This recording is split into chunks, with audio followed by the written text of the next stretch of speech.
In our first video, Best AR-15 Muzzle Brakes / Comp Test, we tested some of the best comps and muzzle brakes on the market. Check out the video in the link below. After posting the test, we received several questions and comments that we wanted to try and answer. One of the most common questions we received about this test was, why didn't you test this brake? Since we can't test every brake, we picked some of the most requested brakes to add to this test. They are the Unrivaled UB, the SJC Titan, the Area 419 Hellfire brake, and the iconic Jerry Miculek brake. Additionally, we received some comments comparing a muzzle brake to an A2 birdcage. We wanted to measure the performance difference between a good brake and an A2 birdcage to give potential customers an accurate understanding of the performance difference between an A2 birdcage and a correctly designed muzzle brake. So our plan is to do a baseline sled test of each muzzle brake, then using a scope cam record the muzzle movement, engaging targets. Then we'll do some rapid fire shooting drills followed by an evaluation of noise and concussion. At the end of the video, we will do a summary comparing the performance, features, and cost of the muzzle devices to help you decide which muzzle device is best for you. Please like and subscribe, and if you leave a comment, I will try to respond. Let's get into this review. To get started, we're going to baseline a bare muzzle, then an A5 flash hider on a sled test. As you can see, the A5 flash hider has no performance difference between a bare muzzle. The A5 would be like taking mom's minivan to the racetrack. Yeah, you can have a lot of fun doing it, and you might even beat some drivers. However, you're not going to win an F1 race with mom's minivan. Same holds true with an A5 flash hider. You're not going to win a 3-gun national championship with one.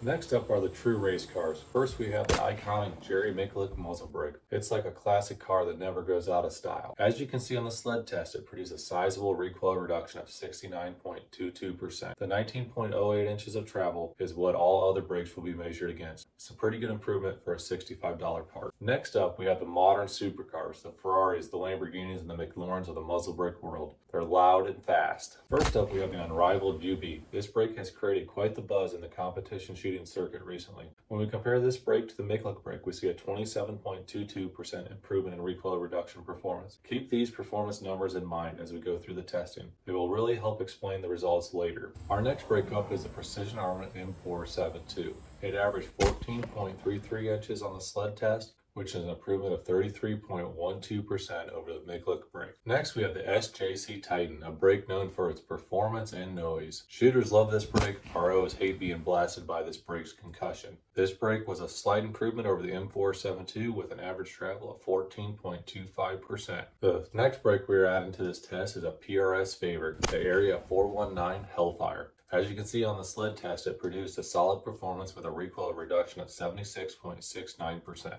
Our third place finisher from our last test is back, the Hypertap, and it produced another excellent result with a recoil reduction of 81%. This represents an improvement of 62.38% over the Miculek brake. Our second place finisher from our last test is also back, the Apollo Ultradyne Max, and it produced another excellent result with a recoil reduction of 82.8% on the sled test. Finally, we have our champion back from last time, the Stoner CNC Hollywood muzzle brake. This brake had another exceptional performance on the sled test with a recoil reduction of 84.21%. This represents a 94.86 improvement over the Miculek. On the right, we have each muzzle device ranked from best to worst, with the Stoner CNC Hollywood at the top and the A5 flash hider at the bottom. In the middle, you'll see a graph showing the total recoil reduction of each brake, with our A2 providing 0% recoil reduction and our best brakes providing 81 to 84% recoil reduction. Our next graph shows the recoil reduction improvement over the Miculek brake. The formula for this is the brake travel of the Miculek brake divided by the test brake times 100 equals recoil improvement percentage. Our best brakes are nearly cutting the recoil force to the shooter in half compared to the Miculek brake. For instance, the Stoner CNC brake traveled 9.79 inches versus the 19.08 inches of travel seen from the Miculek brake. This represents an improvement of 194.86%. During some of the shooting testing, this performance difference shows up again. For this next test, we are mounting a cell phone on the side of the scope to record plate shooting to get an idea of what you'll see through the scope when using each of these brakes. This setup is not as stable as just shooting off a bend, since you're actually off to the side of the gun looking through the cell phone versus in line with the gun looking through the scope during a normal situation. I feel this is a good representation of a stable barricade. The results may surprise you. I've actually had similar results doubling tackling still at 200 yards off the barricade with a Hollywood brake. The way this test works is, it is either pass or fail. You shoot the 10-inch plate at the given distance. If the reticle stays on the target, you move on to the next distance. If it doesn't, you get one more try to make it happen. If the brake doesn't make it on the second try, the brake fails at that distance and the test ends for that brake. We will keep stepping the distance out by 50 yards until all the brakes fail, or we run out of distance at 300 yards.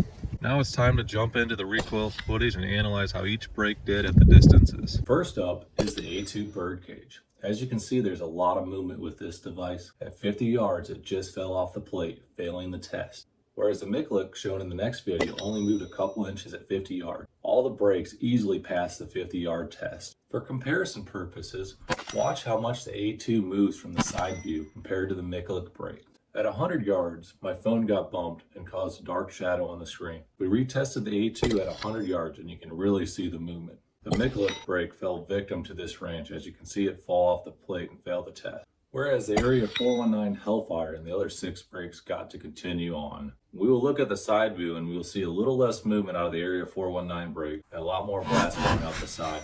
Stepping out to 150 yards, we see the Precision Armament M472 and the SJC Titan just fell off the plate and failed the test, whereas the Unrivaled and the remaining 4 other brakes get to move on. At 200 yards, we have the Unrivaled and the Hellfire falling off the plate. Now we are down to just 3 brakes. The Hypertap, Hollywood, and Apollo Max all get to move on. The side view shows almost no difference in movement. However, at these distances, a small amount of movement is a huge difference in the reticle movement. We made it to the back of the 300-yard range, and all 3 brakes are still on target.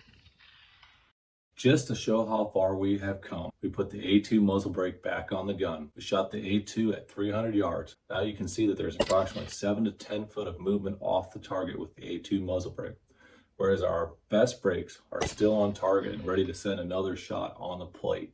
The results align closely with the Sled test, with a couple brakes moving up and down a couple spots in this test. The top 3 were very close and battled close to the entire range until we ran out of distance. I'm confident they could have made it even further out. Wow, that thing moves. Still able to keep it in there, but wow, that thing is moving. Fair amount of side kick on that and a lot of flash. Yeah, I could definitely feel it moving to the side with the Unrivaled right like that. I guess you could tune it probably with the ports. Doing 18 splits. A little off to the side, not too bad. Basically all on top of each other. No movement. 17s and 18s. Yep, no movement. When you watch the A2 in slow motion, we can really see the violent pushback in my shoulder from the recoil, whereas the Titan had a little bit of rock up and down. I think some of the rock is due to the massive ports on the top of the brake pushing the muzzle down. Next up, we have the Hollywood. You can see a very small push from the recoil, whereas the Unrivaled has a little side twist pushing the muzzle to the side. It does have tuner ports, and I think it would take some of the twist out. The build drill proved to be a pretty good drill. You can see how each brake moved under recoil. The A2 moved a bunch, and I had to slow down the pace slightly to keep it in the A zone. The Unrivaled had some sideways movement that could be taken out with the tuner ports on the brake. The brakes that really seemed to excel at this test was the Apollo Max, the Hollywood, the Hellfire, the Hypertap, and the M472. They had almost no movement and would not require any tuner ports. You can just pull the trigger as fast as you possibly can, and they return to 0 shot after shot at 15 yards. Next, we did a 2-shot transition drill. This was a lot of fun and produced similar results to the build drill. Finally, we did a 50-yard plate rack drill. During this drill, you could really see how each brake moved. The Miculek had the most move of all the brakes, as you can see from the gun bouncing on my shoulder during this drill. The massive top ports on the SJC seemed to be pushing the gun downwards slightly. Overall, it was a large improvement over the Miculek brake.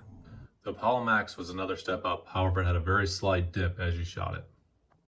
The Hellfire performed very consistent and allowed us to shoot the plates at a very fast, predictable pace. The Hollywood had the least amount of movement and allowed us to shoot the plates at the fastest and most consistent pace. The top 3 brakes in this test were the Hollywood, Hypertap, and Hellfire. They all had very minimal amounts of movement and allowed us to shoot the plates at a predictable, fast pace. For this comparison, we are comparing the noise and concussion of each of the muzzle devices to hot peppers. All of them are a little spicy, some are just spicier than others. First up, we have the A2. The A2 has no baffles, and the blast and concussion go straight out the end of the barrel. So it is our least spicy muzzle device, delivering the least amount of noise and concussion to the shooter. On our scale, we rate it as a jalapeno.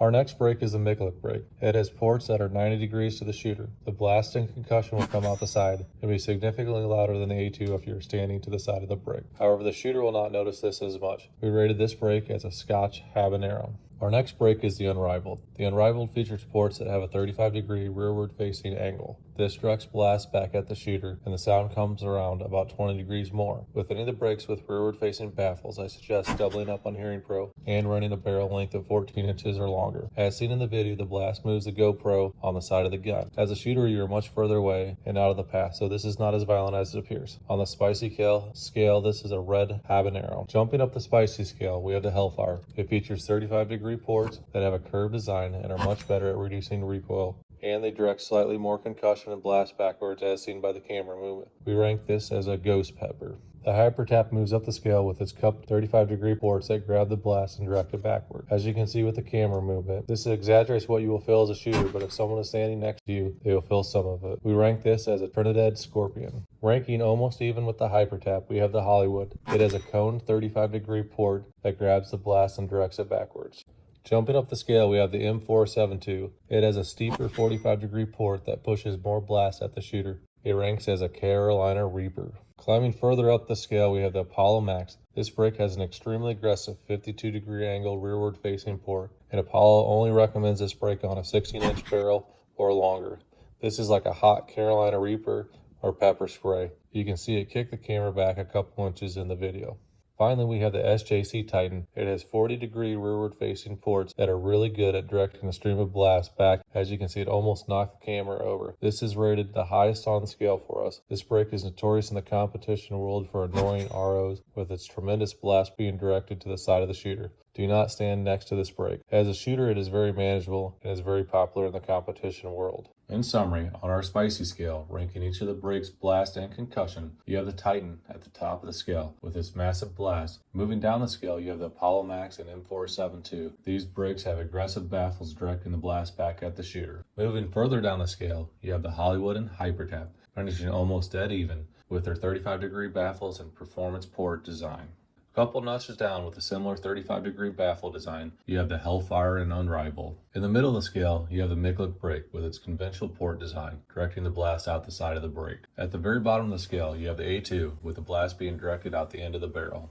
For the low budget category, the Miculek brake is a clear winner. For $65 or roughly 130 rounds of practice ammo, you get a brake that cuts recoil by 70%. Comes with a jam nut. If you have only $65 to spend, this is the brake to get. It's going to be a substantial improvement over an A2 flash hider design, and it's designed by one of the legendary shooters of the sport, Jerry Miculek. However, if your budget is $90, there are two brakes that you should consider in this price point. They are the Precision Armament M472 and the SJC Titan. For approximately 37% more money than the Miculek brake, you get two brakes that offer 34% less recoil impulse based on the Sled test. Additionally, on the plate test, they were able to make it out 1.5 times further than the Miculek brake, exceeding the value to performance equation. The only drawback is more noise to the shooter. However, that is why I double up on my Hearing Pro. As my friend Gene says, it's okay to let them know that you're there. Continuing with the almost linear trend of reduced recoil impulse to cost, where nearly every dollar more you spend on a brake gives you an almost equal amount more in performance, we have the Stoner Hollywood and the Apollo Max. These brakes produced 9.79 inches on the Sled test and passed the 300-yard plate test, which is the furthest we could test. For 2 times the cost of a Miculek brake, you get literally half the recoil impulse and a double tap on a 10-inch plate at 300 yards, which is 3 times the distance of the Miculek brake. The downside is the increased noise over the Miculek brake. If I was going to build a lightweight rifle, my top choice would be the Precision Armament Hypertap. It may not be the lightest muzzle brake on the market, but it is probably only an ounce or so heavier than the lightest choice available. The thing to remember about a lightweight build is that it's going to move a lot more during recoil than a heavier rifle build. Therefore, having the most recoil reduction possible would be very important to me. In second place is another very good choice, the Precision Armament M472. It has a recoil reduction of 77%. It is a half ounce lighter than the Hypertap with a weight of 2.68 ounces. Additionally, it has a very attractive price of only $90. One could easily argue this is the top choice for a lightweight rifle. Either choice would be a winner on a lightweight build. When it comes to purpose-driven competition race brakes, there are 3 that really stand out. They are the Stoner Hollywood, the Precision Armament Hypertap, and the Ultradyne Apollo Max. Any of these brakes would be a big step up over the other brakes we tested and an unfair advantage over an A2 flash hider, and even some of the lesser brakes they would dominate. However, we must rank these brakes and decide an overall winner for this category. In third place, we have the Apollo Max. This brake placed second in the sled test with an average recoil reduction of 82.8% and had a third place performance in the plate test, maxing the range out at 300 yards. Additionally, it was one of our top choices in value. However, the deciding factor came down to the steep baffles blowing the blast back at the shooters more than the other two brakes. In fact, Apollo only recommends this brake on 16 inches or longer barrels. In second place, we have the Precision Armament Hypertap. This brake finished third in the sled test with an average recoil reduction of 81.05% and had a very close second place performance in the plate test, maxing out the range at 300 yards. This brake really shined in the plate test and was consistently one of the best in class down the entire range. Additionally, it was chosen as one of the best brakes for a lightweight build due to its weight and shooting performance. In first place, we have the Stoner CNC Hollywood. This brake finished first in the sled test with an average recoil reduction of 84.21%. And it also had a first place finish in the 300-yard plate test with an exceptional performance shown on our scope cam footage. Additionally, it was one of our top choices in value.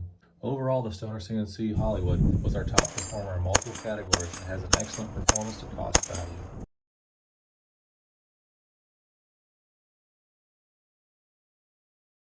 If you liked what you saw, please like and subscribe. Additionally, leave a comment or question. I try to answer everything as quickly as I can. Thanks for watching.